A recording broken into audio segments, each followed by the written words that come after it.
Bismillahirrahmanirrahim, kita lanjutkan pelajaran kita tentang kesetimbangan benda tegar. Kali ini kita akan cari tahu nih bagaimana sih cara menentukan koordinat titik berat suatu benda.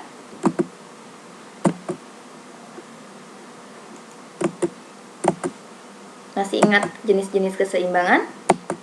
Yang sudah kita bahas sebelumnya, ada 3 bentuk keseimbangan ya. Ada keseimbangan labil, keseimbangan stabil, dan keseimbangan netral. Bagaimana cara membuat benda berada dalam posisi seimbang? Ada yang tahu? Ya, betul sekali. Kita harus meletakkan suatu benda tepat di pusat titik beratnya. Cara menentukan titik beratnya sudah dijelaskan, dicontohkan, diilustrasikan pada video sebelumnya ya kan? Nah, misalkan ini, ada sebuah jungkat-jungkit. Jika seseorang berada di ujung kanan dan di ujung kiri, dengan jarak lengan beban dan lengan kuasa yang berbeda, maka pasti benda seseorang itu akan berada pada posisi yang lebih tinggi ataupun yang lebih rendah, dikarenakan letak titik beratnya dan jarak antar lengan yang berbeda. Nah, ini titik berat. Apa itu titik berat? Apabila sebuah benda tegar atau datar, misalkan pada 2 dimensi, bisa kita lihat pada sebuah karton yang berbentuk persegi seperti ini. Ditumpu pada titik beratnya ada di sini, yaitu titik perpotongan antara 2 diagonal. Yang ini diagonal 1, garis merah keduanya adalah diagonal 2. Terdapat satu titik pusat atau titik berat. Maka disinilah akan terjadi namanya kesetimbangan. Jadi titik berat karton tersebut ada di mana tadi? Ada di pusat bangun datar di sebelah sini ya. Selanjutnya, bagaimana rumus koordinat titik berat itu? Jika benda itu berupa sebuah partikel yang memiliki suatu massa, maka rumusnya seperti ini. Nah, jika benda itu berbentuk 2 dimensi, berarti benda itu sudah memiliki yang namanya luas atau area, disimbolkan dengan A. Di sumbu X-nya digunakan rumus sigma A dikali X dibagi sama A.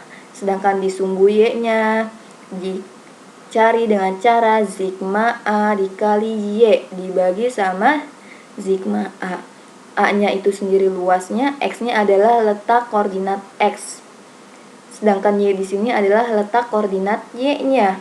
Begitupun jika benda itu bentuknya 3 dimensi yang sudah memiliki volume. Selanjutnya, nah, titik berat suatu benda itu pasti berbeda-beda posisinya atau letaknya, tergantung bagaimana bentuk benda tersebut. Setiap benda terdiri atas titik-titik materi atau partikel yang masing-masing memiliki berat. Dan resultan dari seluruh berat partikel itulah yang disebut gaya berat benda. Sedangkan titik tangkap gaya berat benda itulah yang disebut namanya titik berat benda ya. Jadi ada istilah namanya titik berat benda dan juga ada yang namanya gaya berat benda.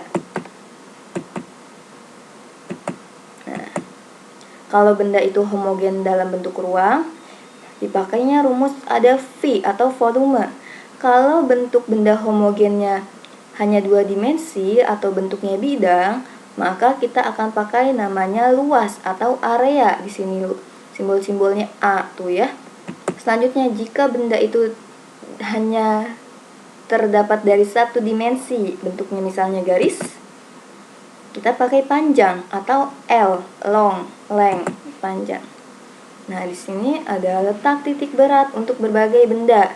Misalnya garis. Nah, ini Y-nya adalah setengah dari panjang AB-nya, dari A ke B. Itu letak titik beratnya. Itu ya. Misalkan ada busur lingkaran, busur setengah lingkaran, dan seterusnya. Ini ada juga di buku paket kalian. Bagaimana dengan bentuk ruang seperti tabung, silinder cincin, kerucut gitu. Di sini Ibu akan jelaskan contoh soal ya. Tolong fokus ya, Nak. Bagaimana cara menentukan titik berat dari 2 benda berikut? Kita pahami dulu satu benda di sini, ada bujur sangkar, persegi panjang ya. Persegi panjang yang kuning ini, nah dia punya luas ya enggak? Luasnya itu apa sih? Panjang, sebelah sini nih. Dari 0 ke 4 adalah panjang, dari 0 ke 2 adalah lebar. Berarti luasnya dia adalah 4 kali 2 sama dengan 8. Nah, masih fokus ke gambar yang kuning. Persegi panjang kuning punya luas 8. Sekarang kita tinjau di sumbu X. Sumbu X-nya akan sama dengan A1 dikali X1 dibagi A1. X1 di sini adalah setengah dari panjangnya sumbu X segi panjang, ya. Dia panjangnya berapa? 4. Dari 0 ke 4 menempel berarti panjangnya 4. Sedangkan setengahnya dari 4 adalah 2, maka X1-nya dia adalah 2. 8 kali 2 sama dengan 16 dibagi 8 sama dengan 2 cm. Bagaimana di sumbu Y-nya? Sama. A1 dikali Y1 dibagi A1. Y-nya dia berapa sih? Nah, Y itu yang ke atas, yang vertikal. Lihat dari 0 ke 2 berarti panjang Y-nya adalah 2. Sedangkan kalau persegi panjang diambil setengahnya dari panjang aslinya. Nah, berarti Y setengahnya adalah setengah dari 2 alias 1. 8 ini kita coret. Jadi Y-nya adalah 1. Jadi letak titik barat dari bangun gambar pertama ini, bangun persegi panjang adalah 2,1. Kira-kira 2 di sini ya. Dan 1 ada di sini. Nah, jadi kira-kira di sini nih. Di koordinat 2,1. Sumbu X-nya 2, sumbu Y-nya 1. Bagaimana dengan benda gabungan ini? Nah, ada 2 bidang. Bidang pertama persegi panjang, bidang keduanya apa nih? Persegi panjang yang lebih kecil ya. Tinjau dulu benda yang pertama di bawah. A1-nya berapa? Luasnya berarti 4 kali 2, 8. X1-nya setengahnya dari 4 nih. Ini kan ada 4. Setengahnya berapa sih? 2. Tulis di sini ya. Nah, sekarang tinjau benda kedua nih. Yang lebih kecil. A2. A itu luas dari sini ke sini itu berapa sih? 2. Dari 2 ke 4, 2. Berarti 2 kali 2. Persegi berarti ya dia 2 kali 2 sama dengan 4. X2-nya, perhatikan. Benda kedua ini tidak menempel di koordinat 0, tidak tepat menempel. Dia sudah bergeser dari 0 ke daerah sini, sudah bergeser. Nih. Sejauh 2 cm. Sedangkan panjangnya dia hanya 2 cm. Setengahnya dari panjang dia adalah 1 cm. Berarti X2-nya mereka adalah 2 ditambah 1. Jadi dapat 3 gitu ya. Nah, 8 kali 2 16 ditambah 12 jadinya 28 yang bawah. Luas bidang 1 tambah luas bidang 2 12. 2,33 cm. Sedangkan sumbu Y-nya bagaimana? Sama rumusnya, yang tadinya X kita ganti Y. Sumbu Y-nya setengahnya dari 2 itu 1, kita tulis di sini ya Mas, Mbak. Nah, sedangkan Y2 bidang kedua Y-nya itu siapa sih nih? 2 ke 4. 2 ke 4 itu sejauh berapa? 2 cm ya enggak? Dari 2 ke 4 ada 2 cm. Setengahnya dari 2 cm adalah 1 cm. Ambil Y-nya persegi adalah setengahnya ya dari panjangnya atau tingginya.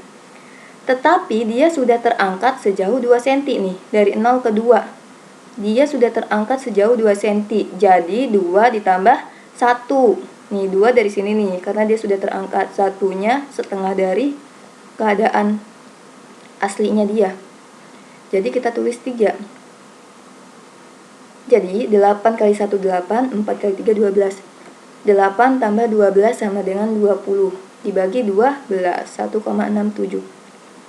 Ternyata koordinat bangun kedua benda tersebut didapat sumbu X, sumbu Y-nya adalah 2,3 dan 1,67 cm.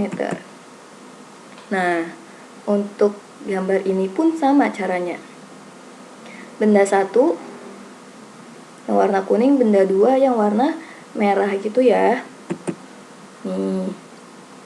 X1-nya yang mana kalau X? Nah, X itu yang sebelah sini. Dari 1 setengahnya 0,5. A-nya 1 dikali 5 sama dengan 5 gitu. X2 panjangnya dari 1 ke 5 berarti coba tuh